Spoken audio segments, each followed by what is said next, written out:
Oh, God. I'm out. You guys can have this one. Well, that just took a turn. Oh, God.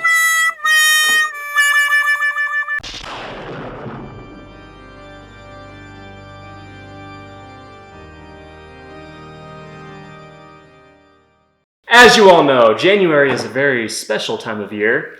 It's the time of year where Hollywood just blesses us with the best they have to offer. Some amazing horror movies that have come out in the past few years, usually in the month of January. Such instant classics as The Devil Inside. Oh, God. Oh, God. The Grudge 2020 reboot. That movie was just... Still say you can't say it's starring John Choi if he's in it for like 20 minutes. And now we have The Turning, a movie that we were actually all initially kind of excited for. Yeah, I was definitely very excited for it. Before seeing this movie, I actually watched The Innocents with Deborah Kerr, which came out in the 1960s. And The Innocents is a timeless classic because it's based off of the same novel, The Turn of the Screw, which is a classic piece of literature. Yeah. And what's so good about The Innocents is, for one, Deborah Kerr's performance. Like, she is just amazing in that movie. Like, she never goes over the top. Like, you get the sense that this is a woman who is gradually becoming more and more insane and unhinged. And also, The Innocents was subtle. Something that The Turning was not. I know you both had some initial thoughts leaving the theater. So, guys, why don't you tell our viewing audience what you thought of the instant classic The Turning, starring Finn Acthard. Well, the scariest part of the movie was when my phone accidentally went off. Oh, yeah. Thor, that was terrifying. Oh, my God. Thor was one of those moviegoers tonight. In the middle of the movie, during a very tense sequence... Oh, God, no, it wasn't. Her cell phone suddenly went off, and I could just feel the audience just looking at us simultaneously like, you motherfuckers. Okay, Yo, so it was Ruben not that bad. It was not that bad, and there was no tense moment in the movie at all for me to ruin. Kim? I was very disappointed in this movie. Okay, let me just say this. This movie is such a wasted opportunity because the first 20 or so minutes actually were not too bad. Like, there were some nice scenic shots, and there was some good character development. Like, the lead character, played by Mackenzie Davis, we find out that she is a school teacher who's used to handling misbehaving kids. And so she's off to work at this mansion where these two thoroughbreds reside. And she's essentially going to nanny them, and she's going to educate them. And we also find out that her mother... she's going to nanny them. Yeah, she's going to nanny 911 them, bitch. And then we meet her mother, played by Jolie Richardson. She is stuck inside this mental institute, I'm assuming. But it's really weird because when we first meet her deranged mother, she's like sitting inside this empty swimming pool. Painting. Yeah, totally makes sense. I get that, right? So... Best place to paint, in a swimming pool. That was kind of An weird. empty swimming pool. Oh, yeah, no, sorry, you do have to empty it first. But yeah, Very true. But do you guys agree with me that the first 20 minutes actually were not that bad? They weren't that bad, and you started to get a little bit of really good development. A lot of the shots when they were coming into and kind of panning around the estate at the very beginning gave you that very cold feeling. And the way the panning was done kind of reminded me of The Omen. I was also reminded of Stanley Kubrick, particularly when they're walking through the yard and they're surrounded by these marble statues. Which, speaking of which, I have to say one thing real quick about the opening sequence. So the opening sequence, okay, you get your typical jump scare. Woman is trying to leave. She's frantic. A ghost appears out of nowhere. But one of the first shots in this movie... It wasn't a ghost that appeared. It was the dude. One of the first shots in this movie is of this marble statue going like... And I swear to God, I giggled because that was pretty much how I felt throughout most of the movie. I was just sitting there, just completely stone-faced, and I just had this expression like... So that was one of the first shots of the movie, and it made me chuckle. No. My favorite shot with a statue was when, usually in horror movies, you'll have the person that you think is the antagonist, creepily lurking and, all that kind of stuff. My favorite shot was when your protagonist, the main character who you're supposed to empathize, is like, with the stone statue, and you're just like... You're like, what the heck? What are you even looking at? There was nothing...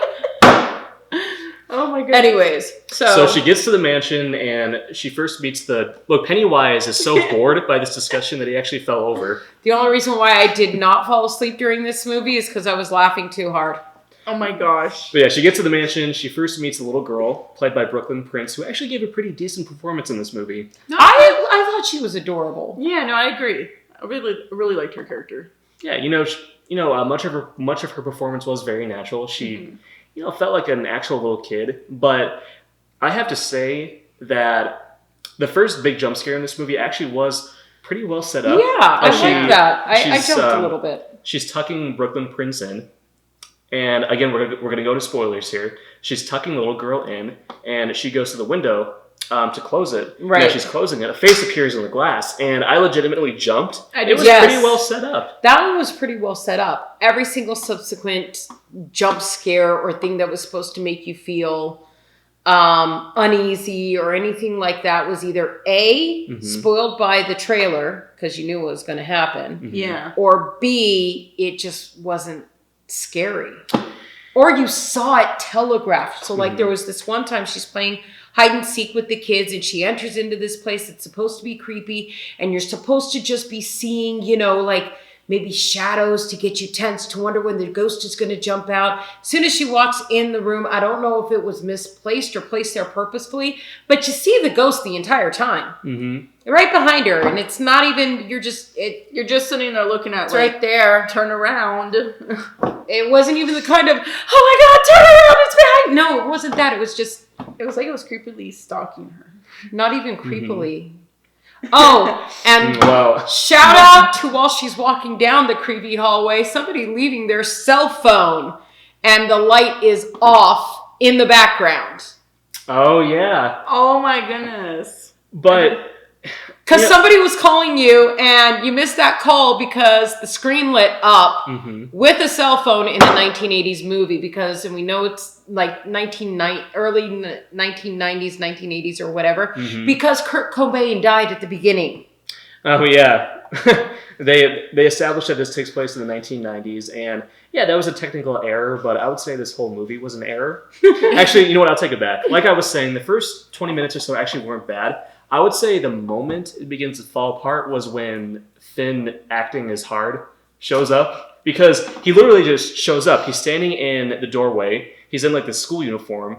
And he's just looking at her with this creepy expression like, you're not supposed to be in there. And I swear, the majority of his performance was typical evil little kid. Yes. It reminded me of Macaulay Culkin in The Good Son. Yeah. Where he played this little psychopath who enjoyed torturing animals and causing pain, car pileups on the freeway. Although, really, with him as well, it's just the second time you meet him, he's hitting on her, and there's like a little bit of this back and forth flirting. That was weird. And that was weird because I guess she was trying to come off as, hi, I'm the cool new nanny, and it's nice to meet you, and we're going to be friends. And he was hardcore flirting with her. So it made it, even with what her intentions might have been, it made it seem like they were flirting with each other, and that was just uncomfortable. He leans in and kisses her at one point. And you're just like, what? And there was no build up. No, it just happened, and you're just like, and I literally shouted like during that scene. I literally went like, what? But Kim, and I felt the entire movie theater looking at us and wondering who the fuck this was ruining the movie. They must be YouTubers. But no, so, like in the original novel and in The Innocents, Finn Wolfhard's character is a spoiled, evil little boy.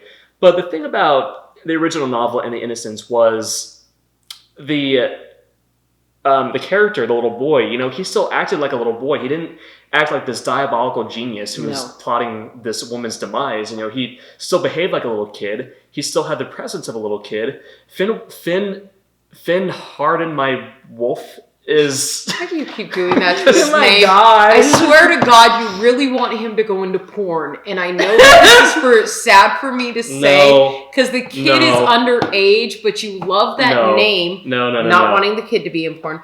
You love that name way too much. But moving on. So Finn Wolfhard acts like a James Bond villain in this. He does. And there are so many scenes where, he is attempting to deliver his dialogue in a very creepy manner, but most of the time it's just comical. Kim, why don't you describe the soon-to-be infamous tattoo line? Oh my gosh. Yes, okay, so you have that scene where they're pretty much like the nanny wants to sit there and take the kids out to go, get dresses or... no, get a new fish. Mm-hmm. A new fish, yeah, you go. Yeah. So she wanted to go and get a new fish with the kids. And of course, these kids are, for some reason, don't want to leave. I'm pegging it down to the death of their parents or something, traumatized them from leaving. Probably the ghost, too, telling her that she's going to die if she leaves or something. But yeah, so I mean, you gotta love emotionally abusive ghosts. So Finn Wolfhard, they're the best. So yeah, Finn Wolfhard, he's telling the little girl, okay, it's okay, we can go. Let me just ask my friend, which is like an imaginary friend. He looks into the mirror. The mirror. Oh, go ahead. And then he asks, and then he goes, "Are you gonna keep us safe from whatever it is that's out there?" And he's already gonna keep Kate safe, the nanny. And then, of course, you don't hear anything. And then all of a sudden he looks over and he goes, "Yeah, everything's fine. We'll be all fine." He's like, he whispers creepily in her ear that he really likes your tattoo. Or your tattoo's sexy or something. My imaginary friend thinks your tattoo is sexy. The whole audience just erupted in laughter. Because he said it in such a blunt manner, like, he thinks your tattoo is sexy. You're just like, what? Between Wolfhard trying to act like a combination of... Trying to act hard? No. Oh my goodness. A kid possessed by a pervert rapist, and which technically that's what the ghost was kind of... It was like the ghost was possessing... him sometimes. Sometimes, yeah. Mm-hmm. Or influencing his behavior. And then at other times he's trying to be the nice big brother, and then at other times he's just this kid that's been tormented by all this death and everything in his life, and you're just like, dude needs therapy. And here's the best way to sum up this movie. It's yet another example of Hollywood bastardizing a classic novel, because you do see this woman, gradually lose her mind throughout the course of the movie. Here's the biggest difference. In The Innocents with Deborah Kerr, it was very subtle. They didn't, throw any over-the-top manufactured jump scares in your face. Obviously, there were no CGI ghosts. Like, this movie, it misses the point completely. Like, the most terrifying thing about Turn of the Screw is watching this woman become insane. This movie kind of attempts to do that, like in the last half hour, where, by the way, Mackenzie Davis has the most unfortunate hairstyle in this movie, and I was trying to pinpoint who she looked like, and I finally figured it out. She looked like Luna Lovegood's father from Harry Potter. He was complaining about the hair. Yes, because he was on the screen. Here's the thing: in those later sequences, as she's becoming, more and more insane, her hair is completely frazzled, and starts flipping out like this. And I was giggling because it looked like. It looked as if she belonged in a romantic comedy. Like, she just acted in a scene where she broke up with her boyfriend, and this is the aftermath. Like, her hair is all messed up. She's getting ready to sit in front of a TV and eat like a huge spoonfuls of ice cream. That's what it looked like, and it made me laugh. Oh my God! Deborah Kerr in The Innocents. They didn't need to alter her physical appearance. She expressed her insanity with her emotions. Well, honestly, you're not the only one who was looking at her hair like that, because every time I just couldn't keep my eyes off of her hair, because it was like... Mm-hmm. So... I would have to say that with comparing it to the actual novel, I think they were trying to get some of the atmosphere that Henry James, I believe that was the name of the author, that he wrote in there, because if you read the book, it's very oppressive, it's very isolationist, it's very, very much you feel that closing in around you, the cold, the heavy weight of what's going on. And this, you were just laughing the entire time. And this was not good. Well, this movie does accomplish that in very small doses. Like, there are some very atmospheric shots of the mansion, and there's some impressive camera work, but we have to talk about the actual ending of this movie, because I swear to God, I haven't seen an ending this abrupt since 2012's The Devil Inside. Yes. No, you've seen an ending this abrupt. The Grudge. Even in The Grudge 2020, I mean, you still get the sense that the story has wrapped up. In this movie, however, when it gets to the ending, like the last scene in particular, it still feels like there should be an additional 20 minutes of footage here, but it just stops. So what happens at the end is you end up with the girl realizing that the ghost that's there is the ghost of Peter Quint, who is threatening the kids and basically controlling the household, even though he's dead, and that he raped and murdered the previous governess. So she's going to go grab the kids and everything else. The housekeeper gets killed by him. She grabs the kids, get them into a car, and then they drive out and drive to safety, and all of a sudden you zoom out and she's staring at one of her mom's creepy ass pictures. Like, honest to that part right there with the... what was it? The lady? Who was she? She was the previous governess. Miss Jessup or Miss Gross? The older lady. Miss Gross. Yeah. Yeah, no, that scene right there with her death, it was just like... It was very abrupt. It just was so fast. Like, couldn't even comprehend it, because it was just like all of a sudden they're sitting there talking up the staircase.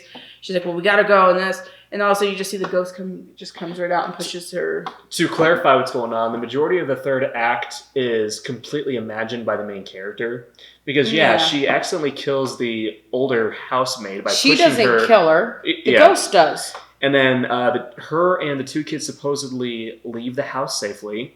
And they drive down a lonely stretch of road, supposedly to a better life. But nope, it's a fake out. She goes up to the attic to speak to the kids, asking them about this ghost that has, been haunting her. And they are looking at her as if she's completely crazy. And Finn goes by, so she fights with the little girl, trying to get her to say, why aren't you telling the truth? Why aren't you telling the truth? She causes the little girl to drop her doll, and the doll breaks in the face because it's one of those creepy porcelain dolls. And the girl gets very, very upset, and Kate, the governess, goes down and is like, no, I can fix it. And Finn grabs his sister and looks at her and goes, no, you can't fix it. It's broken. Just like you. And then we enter the main character's psyche. I swear, I did see the hair flip. Mm-hmm. I mean, it might have been me imagining it, but I saw the hair flip and like the snap when he said that. It was... Finn Wolfhard walked off camera like this. But no, I'll say Finn was probably a little bit cooler than that, but still. We enter her psyche, literally. We see her inside the empty swimming pool. She walks up to her mother. We don't see the mother's face, just the back of her head. The mother turns around. And we don't get the big reveal. She screams. And then it just, boom, cuts to credits. And the credits scene, you're like looking at it and it's just her hand, which you can recognize because she started peeling at the hangnails here. Ew. And all she's doing is just dragging her hand. And I cannot remember the last time an audience was in such disbelief at an ending, because it was like, really? That's it? Honestly, I agree. The last time I seen that was The Devil Inside. Yeah. This is a January horror movie. And real quick, I just have to mention the technical aspects of this movie.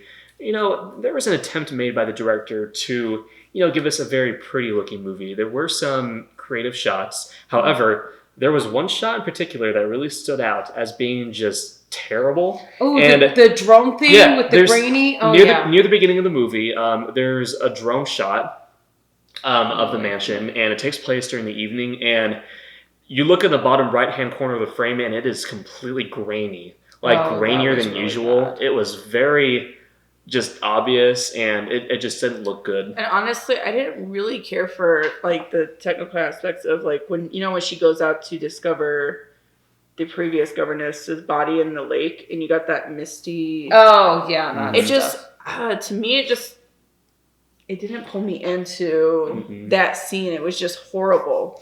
And I have to say, guys, I understand the reason why you keep setting horror movies in the past. Today's day and age, it's really hard for us to bring that isolationist feeling in order to get us scared, because isolation is one of the main drivers of fear. Get that. Problem is now it's become contrived. It has. Every single horror movie, the only reason why it's set in the time it is because you want it modern enough to where it's easy to do and you're not doing like a costume horror, but it's back far enough to where you don't have to explain why the character just doesn't use their cell phone. Be more creative and start really thinking these things through. So that was the biggest reason why this movie was set in the 90s, was so they didn't have to do the whole cell phone bullshit? Pretty much. I mean, if you look at it, there was no other reason to have it set when it was. Turning of the Screw originally was set back in what, like the 1800s It was like the or anything? 1800s, yeah. So they didn't want to go back then because you lose some of your audience because of relatability, but they couldn't do it as far as today because, oh my gosh, why didn't she just call the cops and the cell phone and, you know, that kind of stuff? Or had one of the ghost hunter people and they'd come up and say... One of the Ghostbusters? Oh, no. That's the other movie. Yeah, because you had the scenes where she had to pretty much, like, where she leaves the mansion to go to the... to go to the town to make a call. Or, you know, or you can't make a call at the mansion because you don't know if... Somebody's on the other line. So that's the only reason why they did it, was to increase the isolation. There needs to be other reasons why to have it in the past, not just the isolationist aspect. Otherwise, it feels forced, contrived, and there's no purpose to it. I wouldn't have minded another version of this story set in the 1800s. I mean, I wouldn't mind that at all. But me and Thor have expressed how we feel about The Turning, starring that kid from Stranger Things. I know his actual name, Kim. Overall, Kim, what did you think? Did you have anything else that you wanted to say? Besides the fact that this movie is very disappointing, I think, you know, just the aspect of how some of the CGI, some of the just a lot of it just frustrating, and I kind of was getting bored with it after a while. Yeah. Because it was very typical. It was standard. And then you were like in the beginning, I was sitting there. I think I was telling Thor. I was sitting there saying, I predict that she was gonna die. Can't think of her name. The old lady. Yeah, the old lady, Miss Gross. Yeah, Which kind of happened, say that, but not really. Not in the way I thought. No. But no, it was just everything was so predictable, and then like you guys were mentioning that ending, I'm literally sitting there just that ending, trying to wrap my mind around what I just saw. Because, what were they thinking? Yeah, and we've seen a lot of horror movies. We're very intelligent moviegoers, so you can't be like, well, it was an artistic ending, and the reason why you didn't get it is just because you didn't get it. No, it was a stupid ass ending. We were paying attention. I feel like if they just we've read the book. I feel like if they would have just went maybe like another 5 minutes to wrap things up. You could have at least told us why. Like, what did she see? Like, that's what I wanted to know. Like, what did she see that made her? I honestly don't care. It was such a senseless ending, and you know, 2020. I'm really hoping things pick up here. You know, there are some titles that we're looking forward to. Antlers, Ghostbusters Afterlife. Gretel and Hansel. Fantasy Island. Gretzky and Hansel. Oh god, that's a long story. The Conjuring 3. But yeah, Antebellum. Antebellum looks really good. We just haven't been enjoying ourselves so far this year. Of course, we always enjoy making these videos, but we're just ready for some better movies to come our way. But thank you so much for joining us in our discussion of The Boring, starring Finn Wolfhard. He said But yes, guys, thank you again. If you like this, go ahead and subscribe to our channel, Round the Clock Frights. As always, we look forward to bringing you more horrific content weekly. And yeah, I think 2020 is going to be a very good year. I'm very excited about what we're going to do with the channel, and of course, we're constantly evolving. But thank you so much, and just avoid this one. It's not worth your time. And with that, we will sign off. Have a good night, guys. Have a good night. Sweet dreams. Say you're sorry to Penny. Now give him a hug. I'm sorry, Penny. Give him a hug. hug. Penny, for your thoughts. Give him a kiss. Give him a kiss. Give him a kiss. His tattoo is sexy.